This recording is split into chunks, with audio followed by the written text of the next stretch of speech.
Police अधीक्षक अतुल कुलकर्णी यांच्या वतीने जिल्ह्यातील तक्रारदारांसाठी जनता दरबाराचे आयोजन करण्यात आले होते। पोलीस अधीक्षक सोलापूर ग्रामीण अतुल कुलकर्णी यांच्या कल्पनेतून सोलापूर ग्रामीण घटकाअंतर्गत येणाऱ्या नागरिकांच्या तक्रारींचं निराकरण करण्याकरता जनता दरबार तक्रार निवारण दिन आयोजित करण्यात आला होता।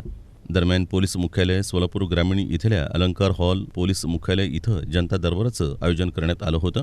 सकाळी 10 ते संध्याकाळी 5 वाजेपर्यंत ग्रामीण भागातील तक्रारदार यांची समक्ष भेट घेण्याकरता अतुल कुलकर्णी पोलीस अधीक्षक सोलापूर ग्रामीण व प्रीतम यावलकर अपर पोलीस अधीक्षक हे स्वतः उपस्थित होते। जनता दरबार तक्रार निवारण दिन दरम्यान जिल्ह्यातील सुमारे 110 नागरिकांनी आपल्या समस्या पोलीस अधिकारी यांच्यासमोर मांडल्या। यावेळी त्यांना अतुल कुलकर्णी पोलीस अधीक्षक सोलापूर ग्रामीण आणि प्रीतम यावलकर अपर पोलीस अधीक्षक यांनी स्वतः त्यांना कायदेशीर मार्गदर्शन करून त्यांच्या तक्रारींचं समाधान केलं। जवळपास 136 तक्रारी अर्जांवर कारवाई करून त्या निर्गती केल्या आहेत। हा जनता दरबार आणि तक्रार निवारण दिन पार पाडण्याकरता police sub inspector Usman Shaikh, police हवालदार रमेश काळे, पोलीस कॉन्स्टेबल सचिन चव्हाण तसंच ज्योती कोरे, पूजा कारंडे यांनी तक्रारींचं स्वरूपानुसार तात्काळ कारवाई होण्याकरता पाठपुरावा केला आणि त्यांचं निरसन केलं। तसंच महिला शाखा भरोसा सेलकडील सुरेखा शिंदे हे पथकासह हजर होते।